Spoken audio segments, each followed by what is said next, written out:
बिस्मिल्लाहिर्रहमानिर्रहीम, अस्सलाम वालेकुम। Welcome to my kitchen. आज मेरे किचन में बहुत ही मज़ेदार, बहुत ही टेस्टी कोफ्ते का सालन बन रहा है, जो बहुत ही झटपट तैयार होगा। बहुत ही सिंपल तरीके से मैं इसको बनाऊंगी, लेकिन टेस्ट में ये बहुत ही ज़बरदस्त बनेंगे। तो ज़रूर ट्राई कीजिएगा मेरी इस रेसिपी को। तो चलिए इसको बनाना स्टार्ट करते हैं, लेकिन उससे पहले अगर आप मेरे चैनल पर नए हैं तो काइंडली इसको सब्सक्राइब कर दें और साथ ही बेल आइकन को भी प्रेस कर दें, ताकि मेरी हर नई आने वाली वीडियो की नोटिफिकेशन सबसे पहले आप तक पहुँचे। तो सबसे पहले यहाँ पर हम कोफ्ते तैयार करेंगे। तो उसके लिए मैंने यहाँ पर 300 ग्राम्स बीफ का कीमा लिया है। ये बिल्कुल बारीक है, ये देखिए बिल्कुल बारीक कीमा मैंने लिया है। तो इसके अंदर अब हम मसाले ऐड करेंगे। तो इसके अंदर सबसे पहले मैं यहाँ पर हरी मिर्चें ऐड करूँगी, जो 10 से 12 मैंने लिए हैं। ये छोटे साइज़ की हैं, अगर बड़ी हैं तो आप कम ले सकते हैं। और साथ ही एक छोटी प्याज ली थी, उसको मैंने मोटा मोटा काट लिया है। तो ये दोनों चीज़ें मैंने इसमें ऐड कर दी हैं। अब इसमें जाएगा थोड़ा सा हरा धनिया, भुने हुए चने ले लिए थे और साथ ही खसखस मैंने लेकर दोनों को अच्छे बारीक ग्राइंड कर लिया था और ये बारीक पाउडर तैयार किया था। तो ये 1 खाने का चम्मच मैं इसमें डाल दूँगी। साथ ही इसके अंदर आधा खाने का चम्मच जाएगा जिंजर पेस्ट, यानी अदरक का पेस्ट। और ये 1/4 टीस्पून मैंने गरम मसाला पाउडर लिया है। नमक जाएगा इसमें हस्बे ज़रूरत। हल्दी पाउडर लिया मैंने 1/4 टीस्पून। लाल मिर्चों का पाउडर लिया मैंने 1/2 टीस्पून। चूँकि हमने हरी मिर्चों का इस्तेमाल ज़्यादा किया है, इसलिए मैंने लाल मिर्चें यहाँ पर कम ऐड की हैं। हरी मिर्चों और लाल मिर्चों को अपने टेस्ट के अकॉर्डिंग डाल सकते हैं। और साथ ही इसमें अब जाएगी 2 चाय का चम्मच दही। अब इन तमाम चीज़ों को मैं ग्राइंडर में डाल के अच्छे से बारीक ग्राइंड कर लूँगी। तो ये देखिए कीमे को मैंने तमाम मसालों के साथ बहुत बारीक पीस लिया है। ये देखिए इस तरीके से बिल्कुल बारीक इसको मैंने पीसा है। अब एक दफ़ा मैं दोबारा से इसको मिक्स कर लूँगी। उसके बाद इस कीमे के मैं कोफ्ते तैयार कर लूँगी। जितने बड़े कोफ्ते आपने बनाने हैं आप उस हिसाब से बना लें।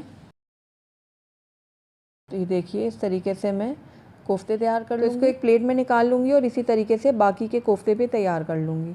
तो ये देखिए सारे कोफ्तों को मैंने रेडी कर दिया है। मैंने यहाँ पर बड़े साइज़ के कोफ्ते बनाए हैं, तो इसलिए यहाँ पर 6 अदद बने हैं, जितना कीमा मैंने लिया था। तो अगर आप नॉर्मल साइज़ के बनाएंगे तो आपके 8 से 9 तैयार हो जाएंगे। तो आइए अब कोफ्तों के लिए हम इसका मसाला तैयार करते हैं। तो यहाँ पर मैंने कढ़ाई ले लिया, आप कोई पतीली भी ले सकते हैं। और साथ ही इसके अंदर मैं आधा कप ऑयल शामिल कर दूँगी। ऑयल जैसे ही थोड़ा सा गर्म होगा तो इसके अंदर मैं प्याज ऐड करूँगी। तो यहाँ पर एक बड़ी साइज़ की मैंने प्याज ली थी, जिसको मैंने इस तरीके से बारीक बारीक काट लिया है। अगर आप छोटी प्याज इस्तेमाल करें तो 2 ले लीजिएगा। तो अब इस प्याज को मैं लाइट गोल्डन होने तक फ्राई कर लूँगी। हमने इसको बहुत ज़्यादा डार्क ब्राउन नहीं करना, वरना कोफ्तों का जो टेस्ट है वो ज़रा कड़वाहट की तरफ चला जाएगा। तो ये देखिए बिल्कुल राइट ये टाइम है इनको निकालने का बाहर।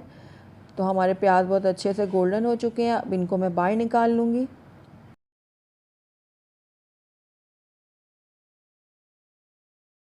तो सारे प्याज मैंने बाहर निकाल लिया। अब इनको मैं ग्राइंडर में डालूँगी और साथ ही एक बड़ा टमाटर डाल के इन दोनों का एक पेस्ट सा तैयार कर लूँगी। और जब तक हम नेक्स्ट स्टेप की तरफ चलते हैं, तो उसी तेल में मैंने यहाँ पर लहसुन अदरक का पेस्ट लिया है, आधा खाने का चम्मच। इसको मैं थोड़ा सा फ्राई कर लूँगी। लहसुन अदरक जैसे ही थोड़ा सा फ्राई हो जाएगा तो इसके अंदर मैं पेस्ट शामिल करूँगी, जो प्याज और टमाटर का हमने तैयार किया है। ब्राउन प्याज और एक टमाटर लेकर थोड़ा सा पानी मैंने ऐड किया था और ये पेस्ट तैयार किया, तो ये मैं इसमें ऐड कर दूँगी। इस मसाले को मैं थोड़ा सा भूनूँगी, इतना भूनूँगी कि इसका जो ऑयल है वो उससे थोड़ा सा सेपरेट हो जाए। तो ऑयल जो है वो मसाले से अलहदा हो चुका है। अब इसके अंदर आधा खाने का चम्मच धनिया पाउडर डालूँगी। साथ ही इसके अंदर 1 चाय का चम्मच मैंने ज़ीरा पाउडर लिया है, तो ये मैंने इसमें ऐड कर दिया। लाल मिर्चों का पाउडर जाएगा इसमें आधा खाने का चम्मच, आप अपने टेस्ट के अकॉर्डिंग डाल सकते हैं। हल्दी पाउडर लिया मैंने यहाँ पर 1/4 टीस्पून। नमक इसमें जाएगा हस्बे ज़रूरत। कोफ्तों में भी हमने नमक ऐड किया है, तो आप ज़रा ख्याल से इसमें डालिएगा। अब इन तमाम मसालों को मैं अच्छे से मिक्स कर लूँगी और मसाले के साथ थोड़ा सा पका लूँगी। 4 से 5 अदद मैंने काजू लिए थे और थोड़ा सा पानी डाल के ग्राइंडर में इसको मैंने पीस लिया है, ये मैं इसमें ऐड कर दूँगी। अगर आपके पास काजू नहीं है तो आप 4 से 5 अदद बादाम ले लें, उनका पेस्ट आप इसमें डाल सकते हैं। काजू या बादाम का पेस्ट डालने से सालन का टेस्ट भी बढ़ेगा और साथ ही सालन में एक क्रीमीनेस आएगी। मसाले को मैं 2 से 3 मिनट के लिए अच्छे से भून लूँगी।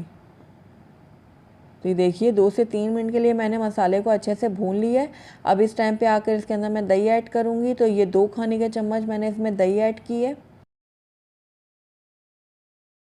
दही को भी मैं अच्छे से मिक्स कर लूँगी और दही के गायब होने तक इसको मैं पका लूँगी। मसाले को मैंने अच्छे से भून लिया। अब इसके अंदर मैं 1/4 कप पानी ऐड करूँगी, मिक्स कर लूँगी इसको मैं।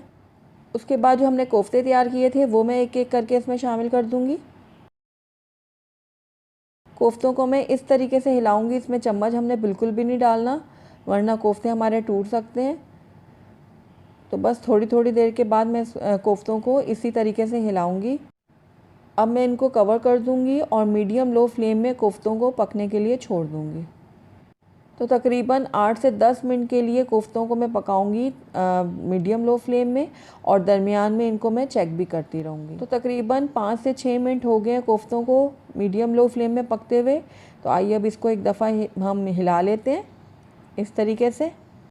तो कोफ्तों को मैंने हिला लिया। अब इनको मैं दोबारा से कवर करूँगी और तकरीबन 4 से 5 मिनट के लिए इनको मज़ीद हल्की आंच में पकने के लिए छोड़ दूँगी। तो 4 से 5 मिनट हो गए इनको मज़ीद पकते हुए। तो आइए अब हम इनको थोड़ा सा फिर चेक कर लेते हैं। तो ये देखिए कोफ्ते जो हैं हमारे अच्छे से पक चुके हैं और ये अच्छे से सेट हो चुके हैं। मसाला भी हमारा बहुत अच्छे से पक चुका है। तो बस इस टाइम पे आकर इसके अंदर मैं 1 गिलास पानी शामिल कर दूंगी, मिक्स कर लूँगी इसको मैं। साथ ही 4 से 5 अदद में हरी मिर्चें साबुत शामिल कर रही हूँ इसमें। हरी मिर्चों से इसमें बहुत ही अच्छा फ्लेवर आएगा सालन में।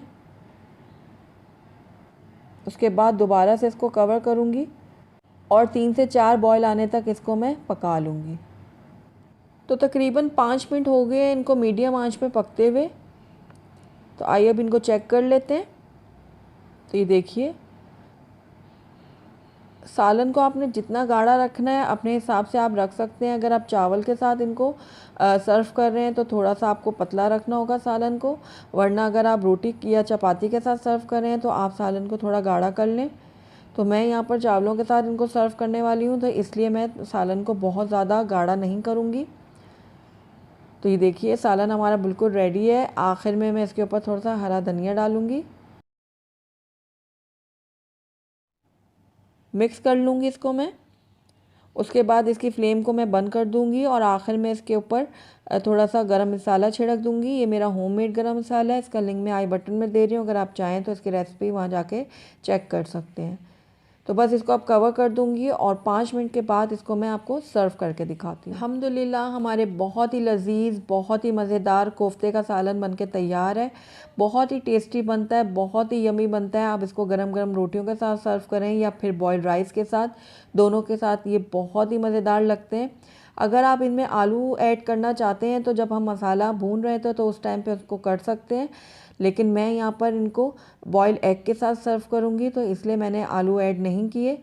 तो ज़रूर ट्राई कीजिएगा मेरी इस रेसिपी को। अगर आपको मेरी रेसिपी पसंद आई है तो इसको लाइक करें, अपने दोस्तों के साथ शेयर करें और अगर पहली दफ़ा मेरे चैनल पे आएँ तो काइंडली इसको सब्सक्राइब भी कर लें और साथ ही बेल आइकन को भी प्रेस कर दें ताकि मेरी हर नई आने वाली वीडियो की नोटिफिकेशन सबसे पहले आप तक पहुँचे। और कमेंट करके मुझे ज़रूर बताइएगा कि आपको मेरी रेसिपी कैसी लगी। Thank you for watching. अल्लाह हाफिज़।